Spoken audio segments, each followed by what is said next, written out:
Greetings, my king.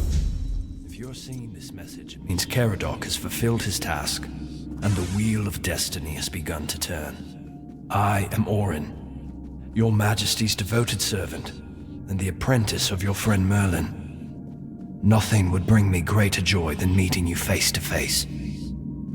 Alas, that must wait, for our paths have yet to cross, though I hope it will be soon.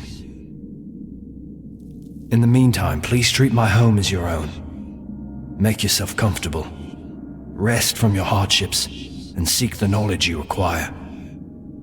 And you, brave vessel, remember to heed your lord, King Arthur, now and always.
You have no idea how long I've been waiting for you, my king. I've memorized Merlin's plan for your resurrection. Yet I'm certain my master made a mistake somewhere.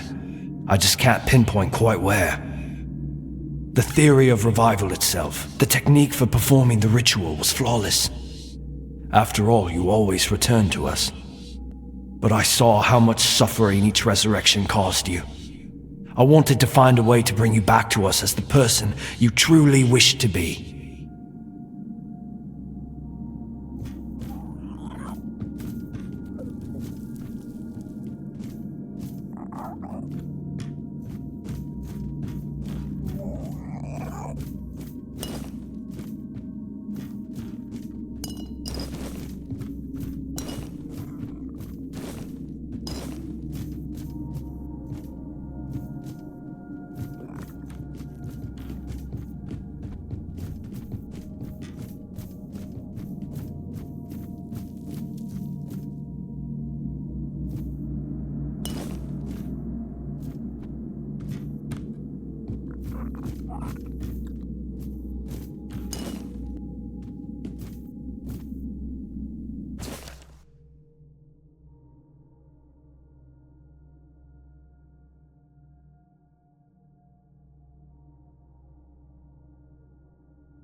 My king, I understand that what Merlin and I have done was against the laws of nature. You know how many brave knights gave their lives so we could find a way to bring you back. But their sacrifice was not in vain. With you here, Avalon has a chance to become a true paradise. And now, I believe I've found the way to make it happen.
Hello.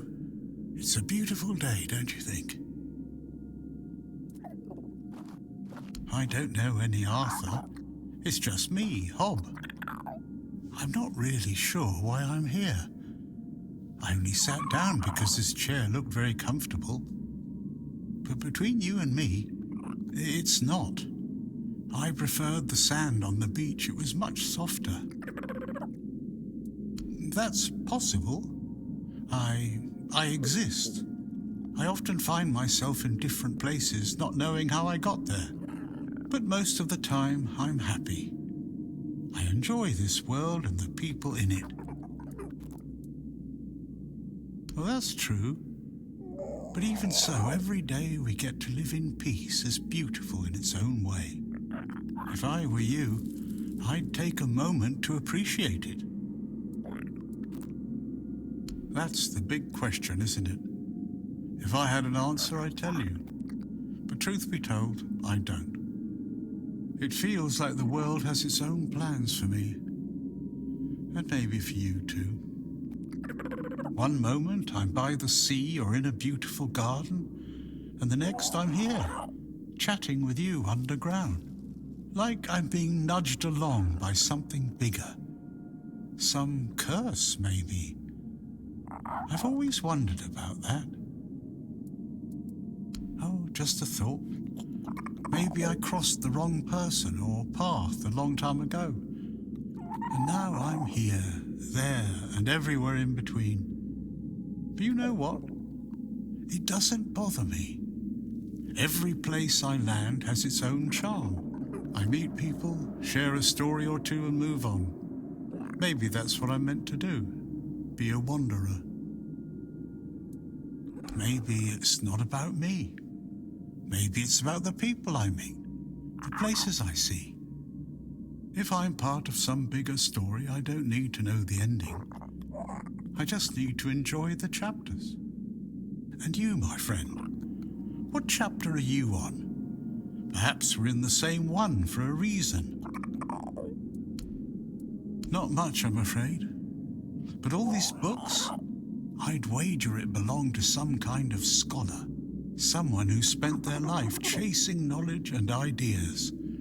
Impressive, isn't it?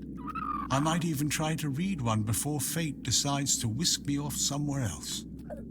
Knowing my luck, I'll only get halfway through. Farewell. And if fate tosses us together again, I'll have a story or two waiting.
meet again, Lost Prince.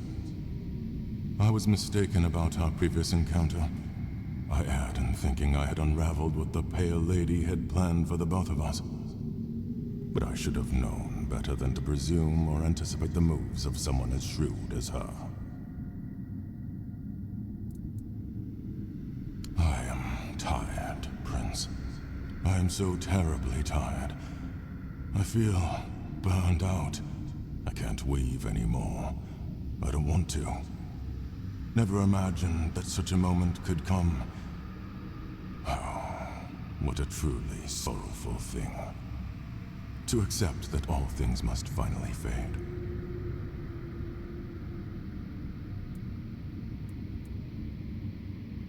So it is true.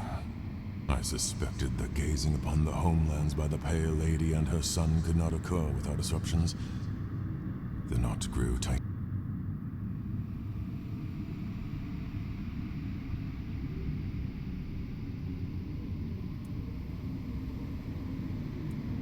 You meeting me? As I mentioned upon your first visit, I thought it was just a coincidence. A fortunate weave of various events that, under a different alignment of stars and smaller choices, would never have come to pass. However, it turns out that I was meant to fulfill a specific role, and it was not to weave new life as I once believed. To weave bridges between you and her despair. Bridges that would allow you to gather the memory shards. She used me. Yet I cannot even bring myself to be angry with her. I see now that she seeks to restore the bonds that once were, before her world shattered and fell into ruin.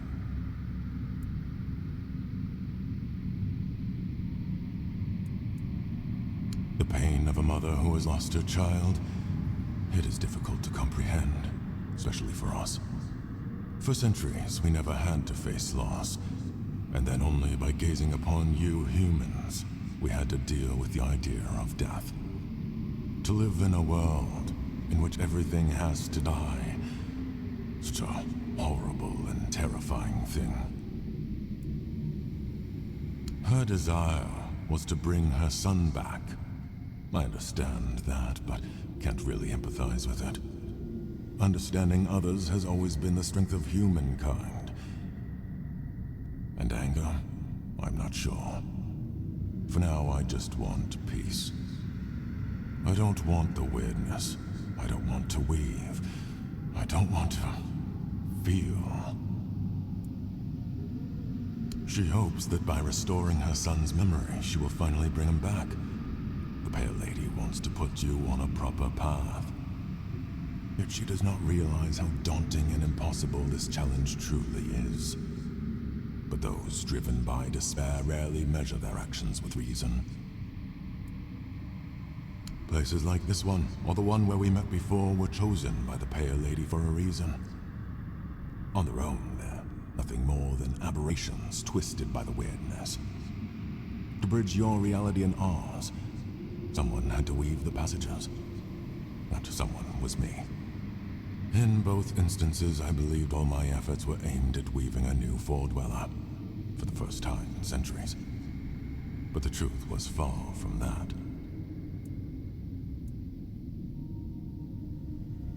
The Archspire was a bridge to the place where her son was born. In that cave, I wove the prints from the threads of the weirdness granted to me by the Pale Lady. They were resonating with great desire.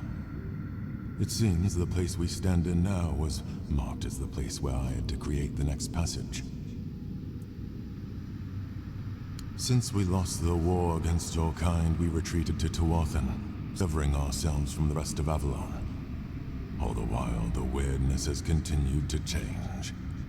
It has grown wilder, more untamed, and far harder to control, even for us. For centuries, places like this seemed lifeless, stripped of their potential. And then the spark began to return. It was then that I resumed my work. I did not dare to peer beyond my lost prince. I feel that what lies ahead is bound to a profoundly intimate and ineffably personal aspect of the Pale Lady. It is between you and her. Prince, it is time to go. Leave me behind. I played my role in this spectacle. Hopefully that will grant me freedom. Farewell.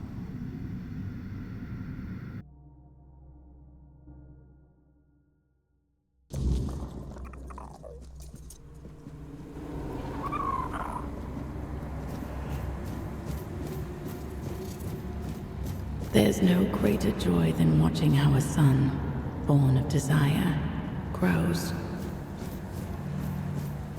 There's no greater despair than watching how a son, born of one's own thought, perishes.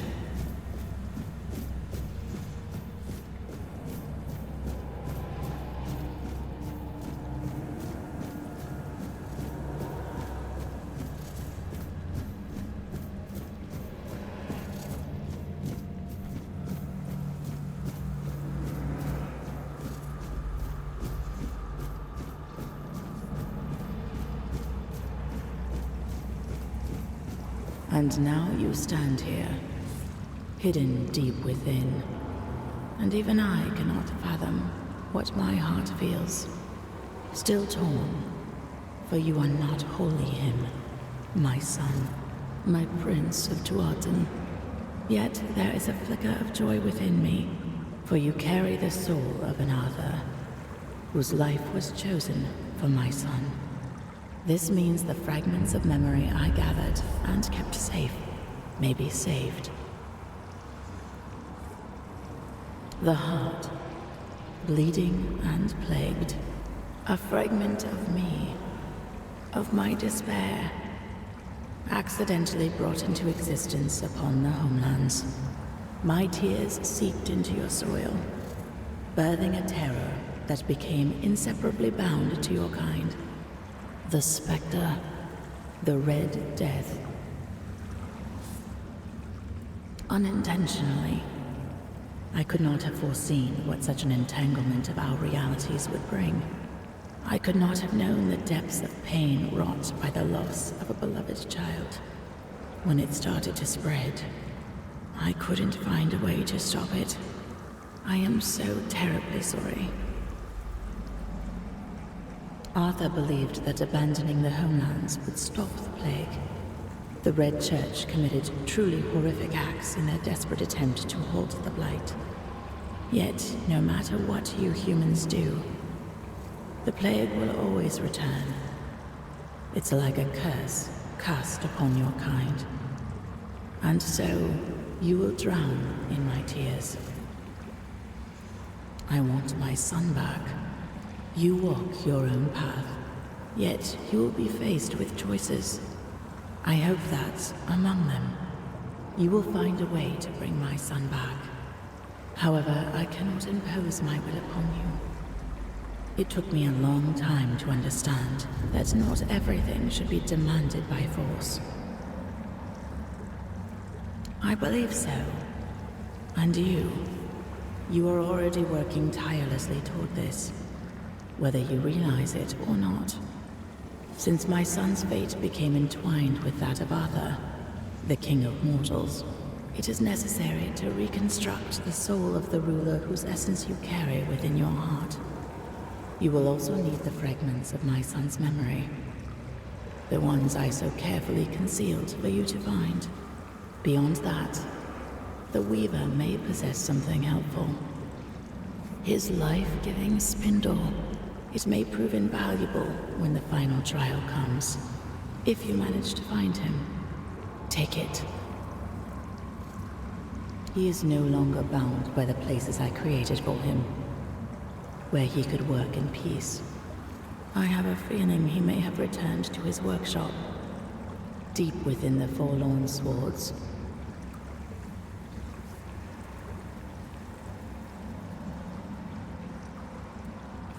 Yes, although that was a horribly distorted part of me, living as if it were another life.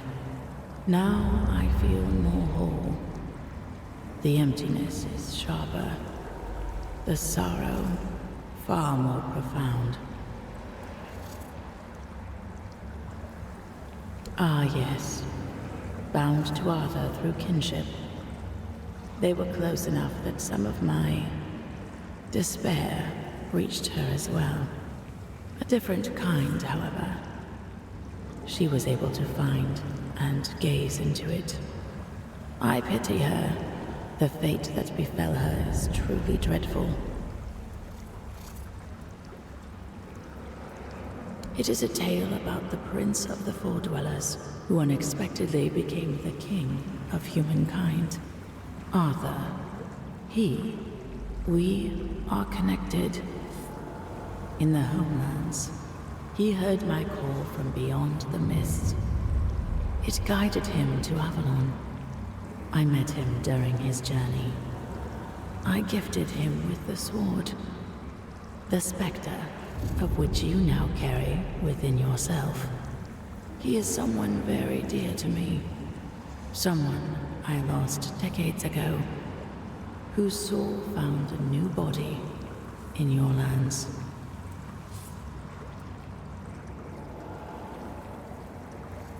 As you already know, we found a way to gaze upon the homelands.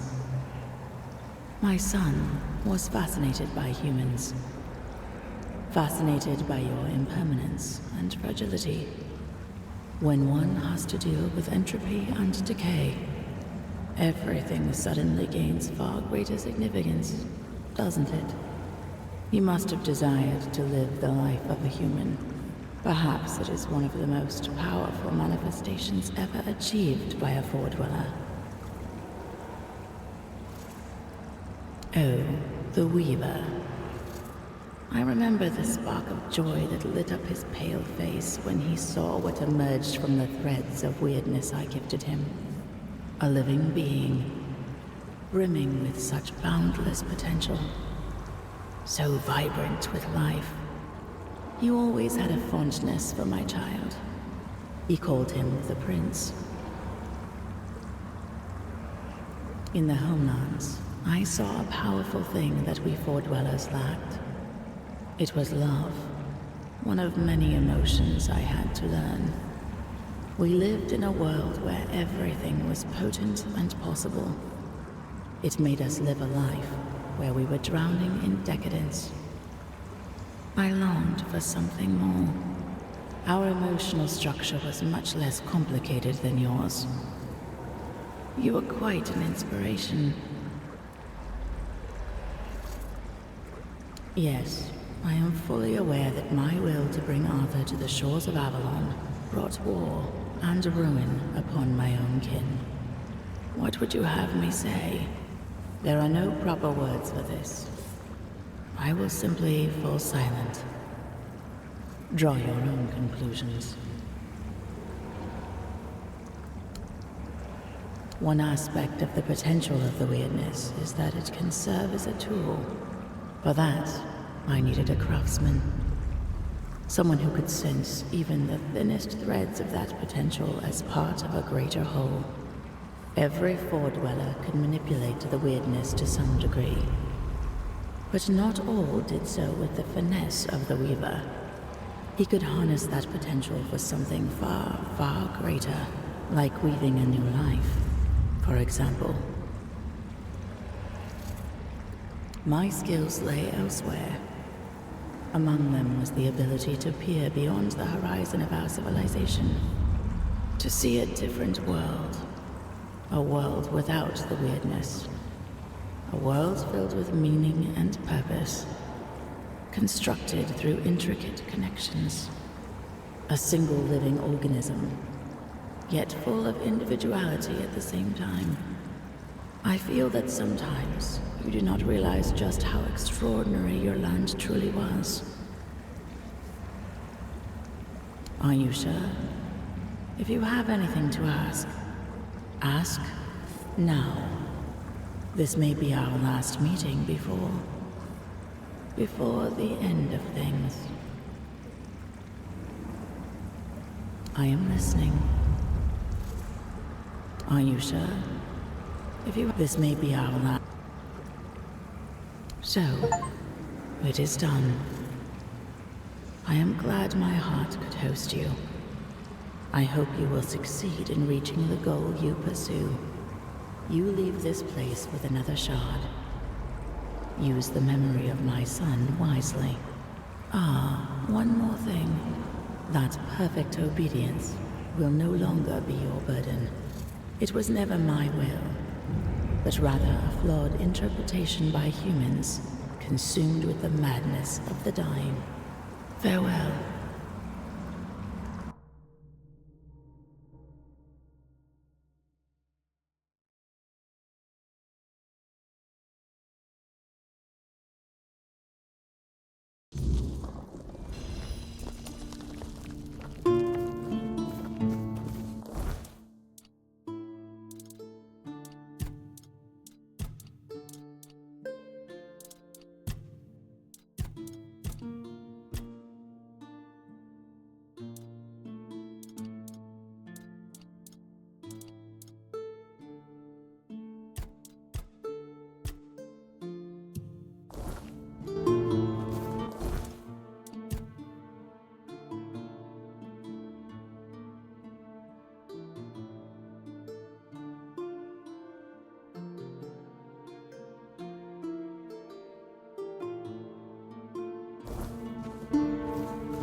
another vessel of flesh wandering these damned lands. I sensed the stench of mortality upon you from miles away. Was it the church? The druids? Or have the old gods marked you as their sacrifice? Don't answer. All paths lead to eternal darkness. The wheel of suffering turns without purpose. You seek the crossroads, like all others before you, as if it would save you from what awaits beyond the veil. I am Baharit, a knight of the abyss.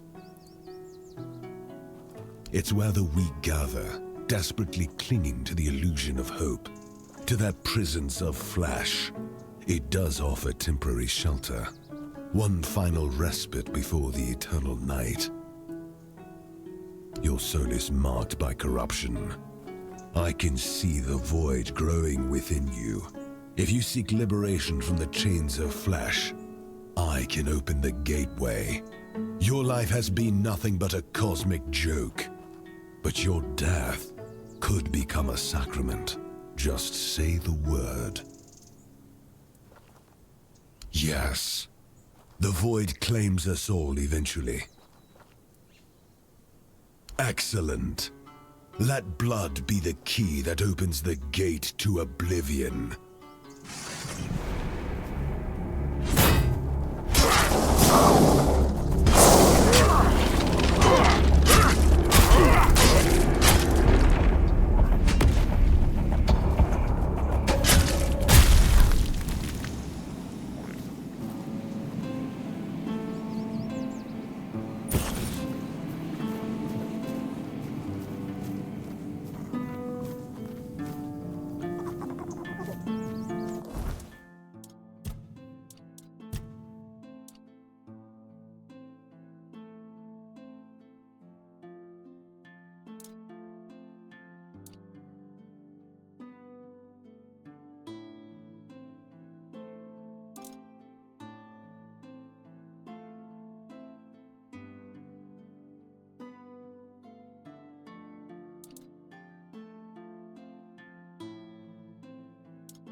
Please, don't hurt me.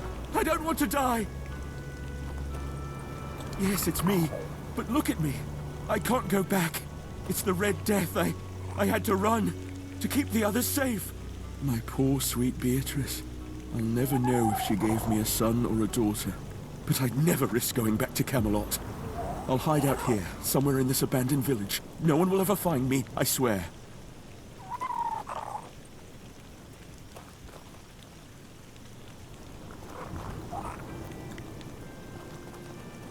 May the All-Mother bless you. I swear, nobody will ever see me again. Take my insignia and bring it to Asgore. Tell him I was already dead when you found me.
Then we move forward.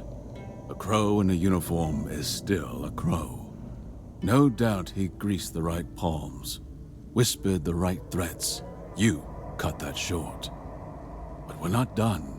The next one won't be so easy. Maybe you're just that good. Better in the shadows than those you hunt. Or maybe fate itself is watching over you, guiding your hand. But if I were you, I'd take it as a sign I'm doing the gods' work. This time is a nameless Dalariata, formerly of the Thuid tribe, now known as Wither, a mage. He's holed up in a cave near the swamps.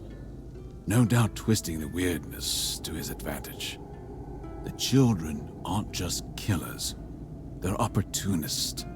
If they've taken a liking to him, it means he's dangerous.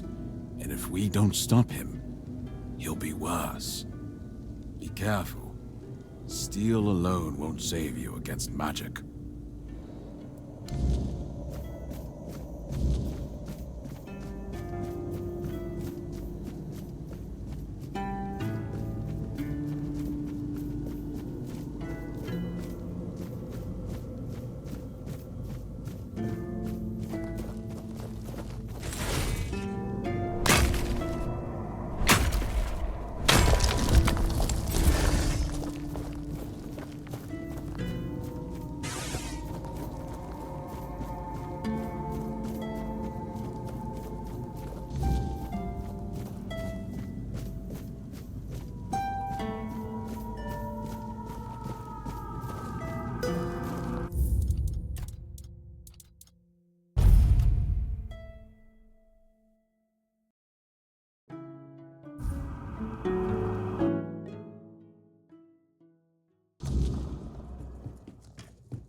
Dear me, another one? We've been getting quite popular, haven't we, Wilkin? Who? Wilkin? Ah, yes. Honestly, I have no idea how he managed to find me. But since the girl never gave me anything for the potion, I accepted him as payment. Well, no, he's a pig, obviously. And since when are mortal lives not an acceptable payment? You people do it all the time. A day of life, a dream, a memory, a favor. Your lot love to bargain with your existence as if it were unending. Which is peculiar, since it's not even all that long. Oh, does he now? And have you asked him if he wants to come with you? Just because he's currently a pig doesn't mean he can't think for himself. I don't know. Wilkin and I understand each other perfectly well. But if you lack the skill, I suppose that cannot be helped. Unless you'd like to make a bargain. How about something made by your own hand, but something nice? Something that'll make me feel all warm and fuzzy. Oh, I know. I want a meal cooked by your hand. Then you'll be able to talk to Wilkin.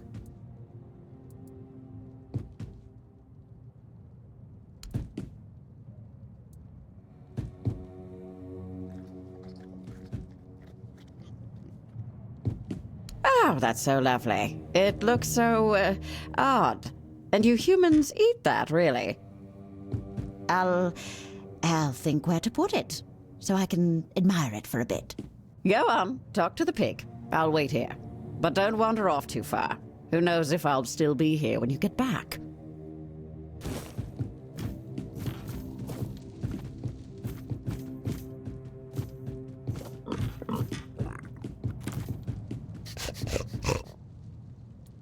Surprisingly well, you know. I'm warm, I'm well fed, and I get to soak in the mud. I also keep getting the urge to root, but I don't mind. At least it's not boring. Oh, Thistle? Why should I? Oh, she brings me berries and acorns. Oh, she also has a very nice singing voice. Much better than Rigby's. That's for sure. Well, she promised she'll take care of me, and I believe her. I doubt it, but that's how she introduced herself, so that's what I call her. Rian did that. I don't care if the results weren't exactly what she intended. She still tried to change me. That's very nice of you, but I'm not sure I want that. This life ain't so bad. It's easy and straightforward. I eat, I sleep, I root, I talk to Thistle. No morning drills, no Denholm yelling in my ear, no angry Cuanacht people spitting at my feet. It's peaceful. I like it. Pretty sure, yes. I know I won't live as long as I could as a human, but you've seen what's happening on Avalon. I doubt I'd live much longer anyway.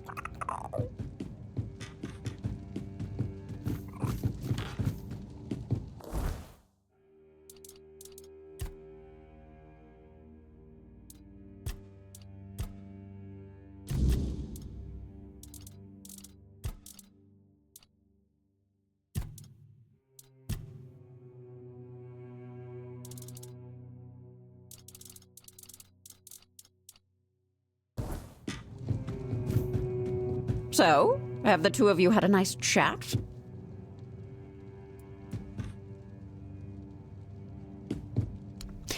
A wise decision. You don't need to worry about our dear Wilkin. I'll take good care of him. He shall live out the rest of his days in happiness, with nary a care in the world. This I vow to you. Now, be gone. It's been amusing, but I've had quite enough of you.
kill me? That much is clear. But tell me, before you lift your blade, before you cast your spell, have you ever wondered why?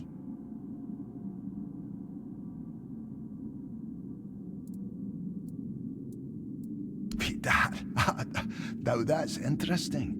Tell me, did he ever mention why he hunts us? Did he tell you what he's truly after? Or are you just his blade, cutting down his enemies without ever asking why? I know of him, more than he would ever admit. You think you're hunting the children of Morrigan, that he's guiding you toward justice?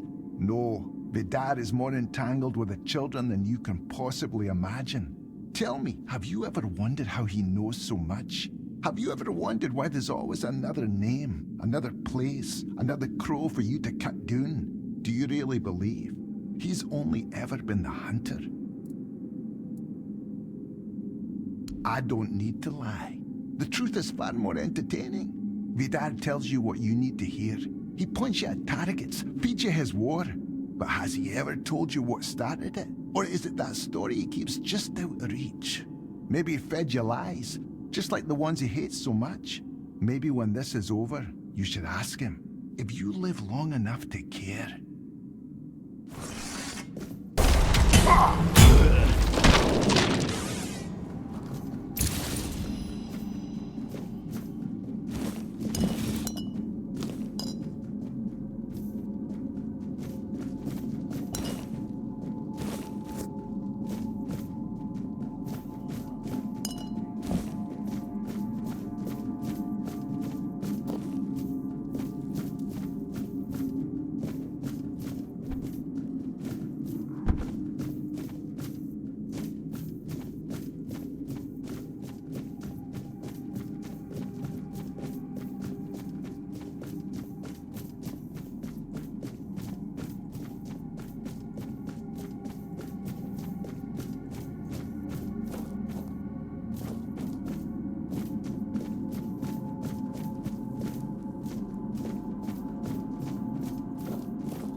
Efficient.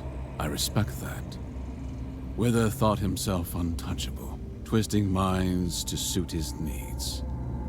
You proved him wrong. One more stands in our way. If we're lucky, taking her out ends this. I know their ways, because I have to. Because no one else fights them like I do. But if you think I'm one of them, go ahead. Draw your blade. See where it gets you. I already told you what drives my hunt. Beyond that, I don't owe you my past. What I do owe you is the only truth that matters now. The children must fall.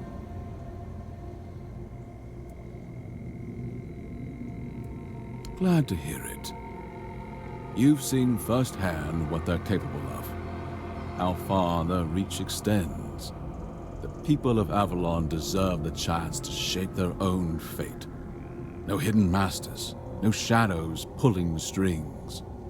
That's why we do what we do.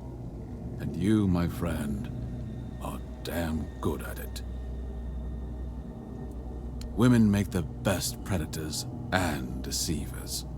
Born knowing how to listen, how to vanish, how to strike when least expected. The children of Morrigan don't care for strength alone. They value shadows, whispers, secrets, and she's better at all three than most men I've killed.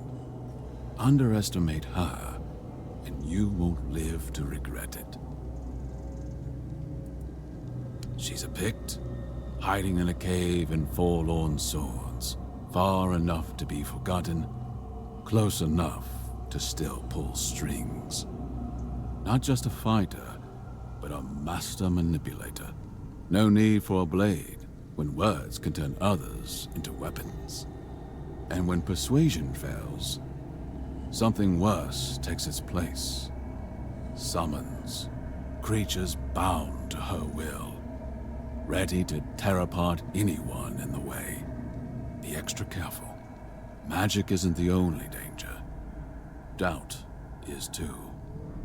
If you're not certain why you're there, you won't survive it. Go prepared, but don't go at all. When it's done, meet me near the mountain. I believe we're at the end of the road. Soon, you'll claim the ultimate reward.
Help a soul out on your journey, will you?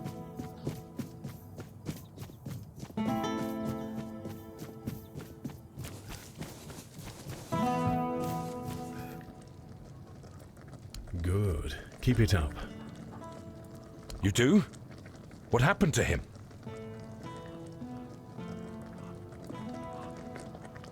So that's how it is. What a damned fate. Still, if you ask me, it's better than desertion. Though, we'll never really know if it wasn't desertion, will we? Here's your gold. His wife will be devastated, and his child's now an orphan. Damn it. I'd hoped he'd meet a better fate. I'll await your return.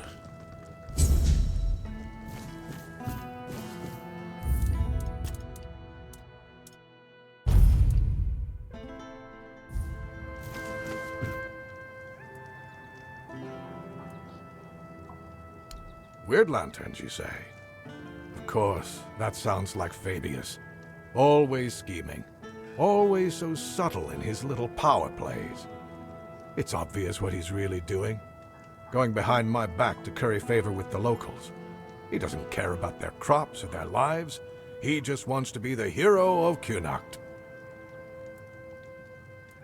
Mark my words, whatever he's promised you, there's more to it. Fabius doesn't lift a finger unless it serves his interests. I don't like it, but I'll tolerate it, for now. Just don't let him drag you too deep into his games. There's more at stake here than he'd have you believe.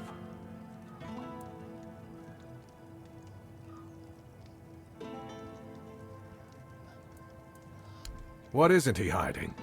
Fabius wraps himself in the guise of charity, but every move he makes serves the Red Church first and foremost. The lanterns? A means to anchor the Menhir for their convenience, not for the farmer's sake. Don't let his piety fool you. It's just another tool. That's not good. I was hoping we could start the evacuation soon. Now all I can do is keep sending reminder letters to Camelot. Again. And knowing how things go, those letters will probably get stuck at the gate anyway, because those geniuses won't figure out how to get them through. Anyway, thank you. Here's your payment. I'll await your return. I'll await...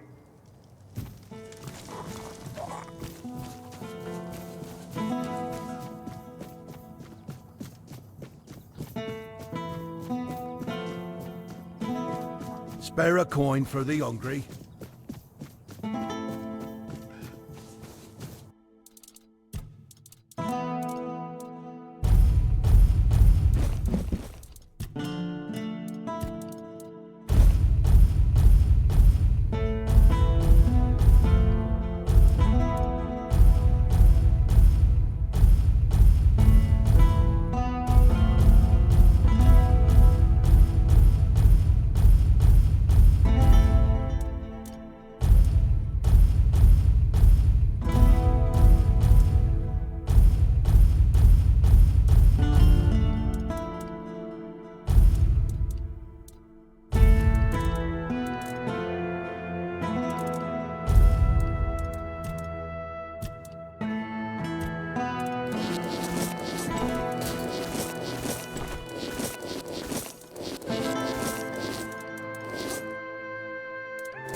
Nice to see you. Hello there.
too pleased. Did the trickster play us for fools?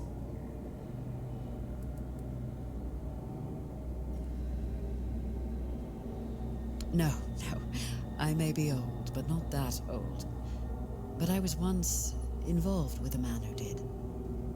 He knew the First Knights personally. He used to tell me stories about them. Some funny, some sad. I think he missed them more than he cared to admit. But not the king.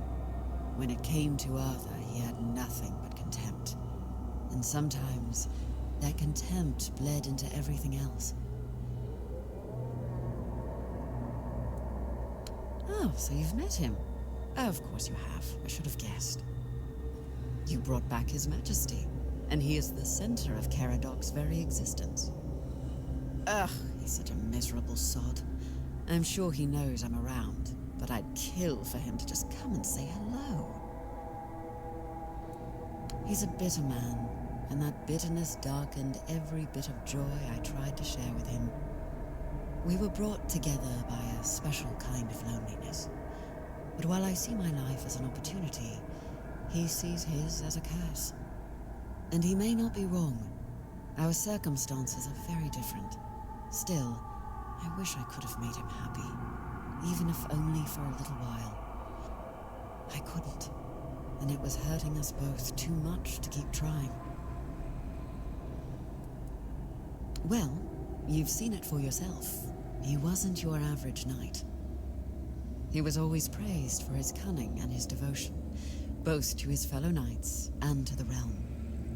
But he was also a clever man, always thinking ahead. I suppose one lifetime of battles is enough for some.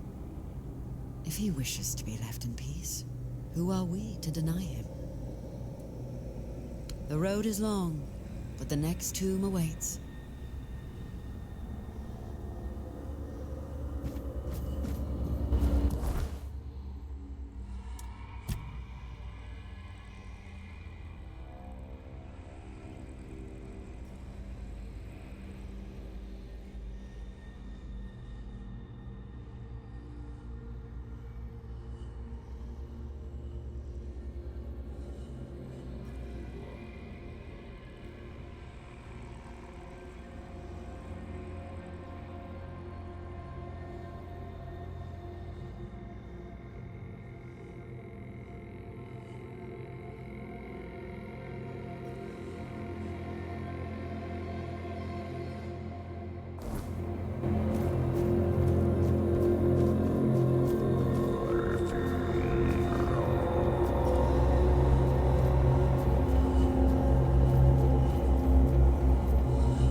I'll strike you down!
What are you still doing here?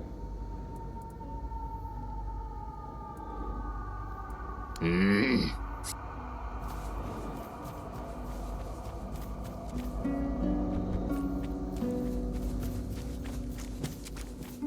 air...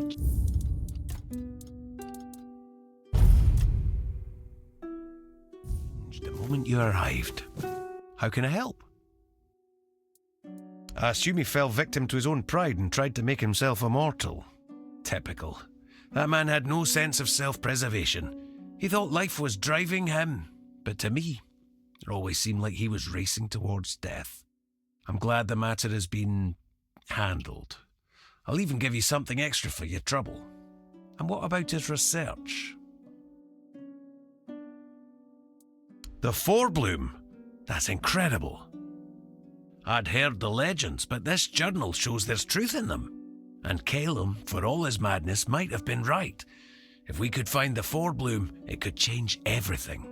Bring us closer to our goal. Oh, my little baby owl. It's clear you're still learning the ways of a true alchemist. Everyone knows the legend of the Forebloom. It's the origin of all plant life in Avalon. The very seed of the weirdness that gave rise to all life as we know it. Without plants, there'd be no animals, no humans, not even the Fore-dwellers. And since life tends to guard itself, the Forebloom has its defenders too. The Strawfathers, the Gloomfronds. All that protects life from the thoughtless destruction by humans. This proves that the seed of the Forebloom could be the pure spark of life we've been searching for. Ah, I see. So it was all for nothing. We need to keep searching. I won't lie, I was as excited for this as a keeper for venison. But after so many years in the guild, I should be used to the taste of failure.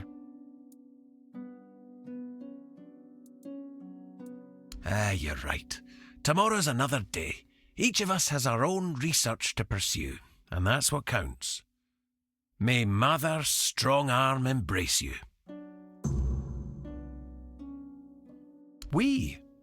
There's nothing more for us to do together. It's time for you to spread your wings and follow your own path. And if that path leads you to find Phaedros, then your career with the guild will keep progressing.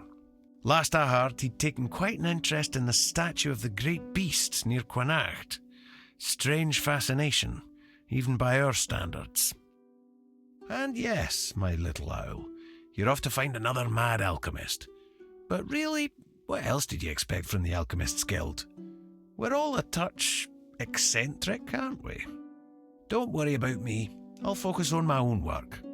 Something tells me our paths will cross again.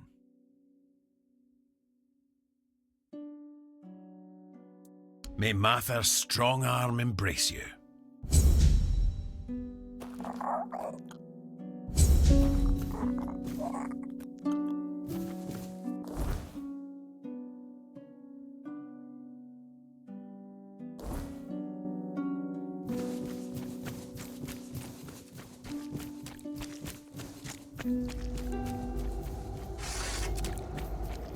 Prepare for battle!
I'm terribly sorry for all that hassle. I should have taken more precautions. Yes, thank you. Just a bit shaken. The beasts must have somehow escaped during the night. When I woke up, they were already prowling the territory. I bolted the door and sat inside, hoping they'd leave. But, well, it's a good thing you showed up. Otherwise, I'd have had to choose between starvation and being mauled. Their pen, of course. The beasts were my test subjects. I was sure they were significantly weakened and wouldn't pose much of a danger. I must have miscalculated. It's a bit of a shame they're all dead. I'll have to start everything from scratch. After the autopsies, of course. I lured them. They may be built differently and are quite tough, but most of them still need to eat, and they are susceptible to certain poisons. That's an interesting question. Perhaps they've been in captivity long enough to forget the concept of freedom. Or maybe they've claimed this place as their territory, and the only thing that changed was their living conditions. Or perhaps they were just dumb beasts waiting for the closest source of food to leave the house. I suppose we'll never know. The weirdness and life itself. I don't know if you've ever dissected a weird beast, but their bodies are quite fascinating. Nothing is in its rightful place, and, for all intents and purposes, they shouldn't even be alive. And yet, there they are, prowling and growling. It's a bit of a miracle, don't you think? I'm glad you agree. I know it's difficult to see my perspective when, time and time again, creatures like them try to kill you. I rather admire your open-mindedness. Nonsense. Where else would I conduct my experiments? I'd rather endanger just myself instead of, say, the entire population of Cuanacht. Oh, did he? Well, if the guild is so impatient for results, they should have sent someone sooner. Now all my beasts are gone, and I'm still missing a crucial ingredient. You see, weird beasts are unique creatures. The spark of life they carry is as twisted as it is relentless. I believe it can be extracted and transferred, creating a being capable of living in the weirdness without succumbing to its corruption. With everything that's been happening on Avalon, I believe this is the only way we can survive. The pigs can already do that. Well, yes, but they hardly escape disfigurement and corruption, do they? Besides, they only skirt the edges of the weirdness. They don't dwell deep within the fog. If I succeed, humans will be able to live in the weirdness freely, no matter how dense it becomes. The heart of a Fae. Well, the Fae, to be precise. I'm not interested in the heart of some half-feral beast from the host. I need something far more powerful. I've heard of a Fae that calls itself Foxglove. It dwells in the roots of an ancient tree, lurking for unsuspecting travelers.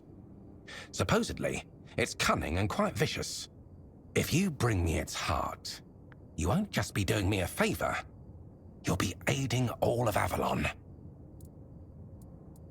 Me? Of course not. I'm just a scientist. I doubt I'd have survived such an encounter. I've only heard rumors. They might be exaggerated, of course, but I wasn't going to risk my life just to satisfy my curiosity. They are powerful beings that seem to only half belong to Avalon. They have their own realm, and don't appear to care much about the weirdness. They are a missing piece of the puzzle, I think. I may be wrong, but every theory must be tested, shouldn't it? Splendid! I assure you, if everything goes as planned, the guild will hail us both as heroes.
My, what a lovely mortal he sent my way. Such a silly man, that Phaedros. Does he truly think I can't tell one of you from another? I can smell him on you. The sharp stench of fear and the desperation of a mortal who knows his time is running out. And that cloying trace of hope, as if he truly believes some poor soul could rescue him from the mess he's made. All his putrid human weaknesses cling to you like you're his last lifeline. It's truly pathetic. But of course, you could even say we're quite close. After all, I granted him his greatest wish. And in return, he promised me a small piece of his sad, mortal life. Only now it seems he's trying to weasel out of the deal. It's a bit insulting, don't you think? Mortals. I should have known better than to trust him. He swore to leave Avalon for 3 years, 3 months, and 3 days to serve me in my domain. Exactly! I can't understand why he's making such a fuss. Time here flies by so quickly. Unlike in the court, where a year can feel like a century. Oh, maybe he's not as foolish as I thought. Knowledge, of course. A lofty dream of saving Avalon by filling it with monstrous beings. On the one hand, it sounds delightful. On the other, it's a bit of a waste. You see, in my realm, mortals can live as long as we wish them to. A few adjustments here and there, and they can serve us indefinitely. Yet you mortals always believe that death is your escape. Even though we tell you time and again that a deal once made cannot be unmade. Phaedros thought it could work on Avalon too. He was only half right, which is why his results turned out rather beastly.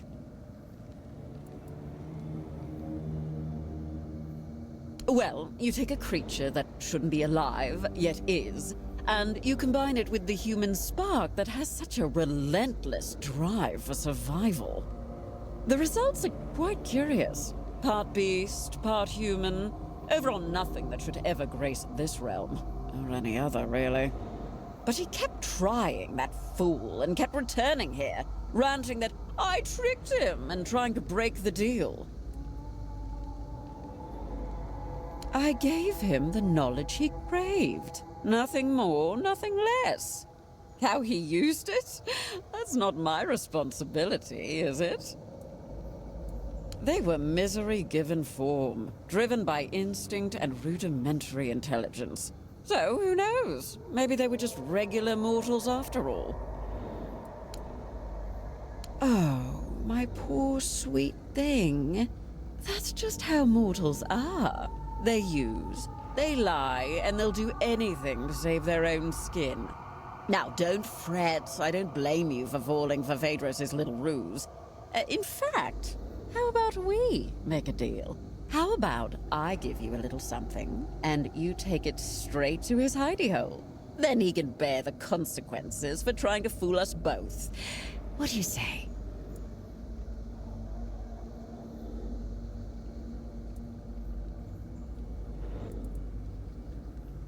Oh, I see. Phaedros is being quite the foolish man, thinking he can hide from me. Well, truth be told, he is succeeding at the moment, but I am nothing if not patient. Still, when an opportunity presents itself, it would be foolish not to take it. Very well. Just try not to bleed too much, will you? Oh, it's rather revolting.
So, you're the one Phaedros dragged into his madness.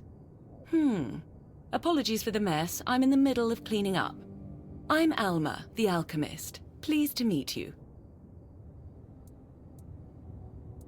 I won't deny I'd have preferred to meet under much more favorable circumstances. I feel a bit like I've been caught at the scene of a crime, which, in a sense, I have. Although, in my defense, if we're speaking of crimes, this one is twofold. Phaedros's reckless experiments had to be stopped. The Guild warned him repeatedly that he was crossing the line. Unfortunately, yes. The rules of our guild are clear. Crossing the established boundaries results in consequences, and those consequences grow more severe with greater transgressions. It's not like he wasn't warned. He knew exactly what he was doing and the risks involved. Believe me, taking measures like this brings me no joy. But we can't keep constant control over everyone. There are certain acts that simply cannot be forgiven. Phaedros was a threat, not just to himself and the Guild, but to others as well. I'm sorry it had to come to this. First, I need to finish cleaning up here and prepare Phaedros for a proper burial. I'll also secure the rest of his research and materials to ensure they don't fall into the wrong hands. And then I'll have to write a report. Ugh, I hate paperwork. There are so many better ways to spend my time. And then we'll talk about your next assignment.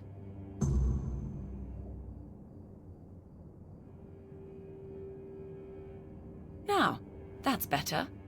Shame our meeting had to be under these circumstances. Believe me, not all alchemists act like Phaedros. You seem all right, though. Charles's calm demeanor confirms that. Tell me, what made you join the Guild?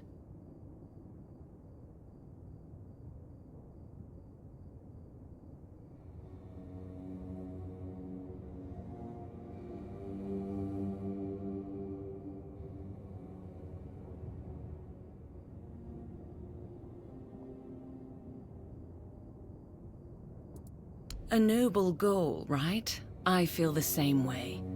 And I'd like to believe that everyone in the Guild thinks the same, but people can be, well, unpredictable. But anyway, what do you need?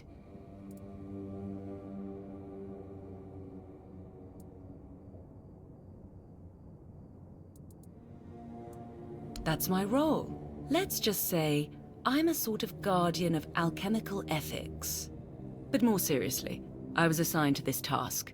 Apparently, I'm the best at playing nanny to misfits like us. Charles is my Croakmore, though he's far from a typical specimen of his kind. He won't bite your hand off, unless, of course, he senses ill intent. At the moment, he trusts you, which is rather uncommon. I wouldn't call the process taming. It was something different. Let's say it involved a more invasive intervention. I found Charles just after he was born, abandoned by his mother, so I took him in. It was the perfect chance to examine his brain.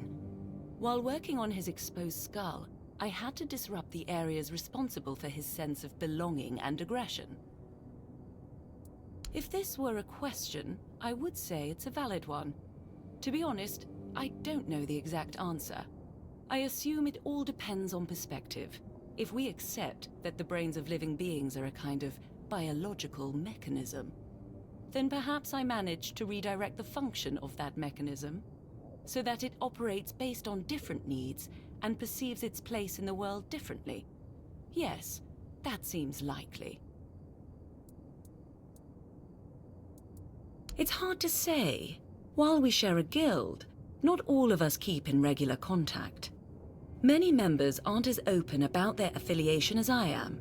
They have their own lives and obligations, some of which might be highly conflicting. The hierarchical structure of the regular Camelosian guilds isn't something we strictly adhere to in the Alchemist Guild. Each of us has freedom in our research, as long as we don't violate ethical guidelines. All I understand is that it's a form of ancient magic, supposedly discovered by Merlin, who used it to repel the weirdness. A menhir with burning weird fire can repel the weirdness on a far larger scale than a simple bonfire fueled by ethereal cobweb. Unfortunately, that's everything I know. As an alchemist, these are mysteries far beyond my knowledge or expertise. Lately, situations like this have been happening far too often. Some alchemists within our ranks are starting to rebel. Or they're coming up with utterly ridiculous ideas. I really hope this doesn't become a recurring pattern. To answer your question, unfortunately, yes, it was necessary. The rules of our guild set clear boundaries. Crossing them results in a response from us, one that becomes more severe the greater the transgression. I'm trying to conduct field research, but the last few weeks have been exceptionally frustrating. I lack the necessary specimens, and I'm not exactly equipped to gather them myself. I'm skilled with a lancet, not a sword. I heard you're trustworthy. But first, a warning. The task I have for you is unpleasant and messy. It involves extracting brain matter, but before you even get to that part, you'll need to risk your life to get close enough. I need brain centers from 3 creatures. A Nookalivi, a human infected with the Red Death, and a villager touched by the weirdness. I've heard stories about peasants on farmlands near Cuanacht. They were unlucky that the Menhir stopped protecting the place where they lived. I'll reward you for each of the 3 brains, as long as they're intact. A bloody pulp is better suited as a snack for Charles. Each one ties into my field of study and interests. The Nookalivi is the result of the Red Priest's experiments, likely involving the weirdness. As for the afflicted humans, I suspect significant brain alterations occur during contact with the weirdness, as well as in the final stages of the Red Death. The Red Priests have written studies, but I'd like to see for myself.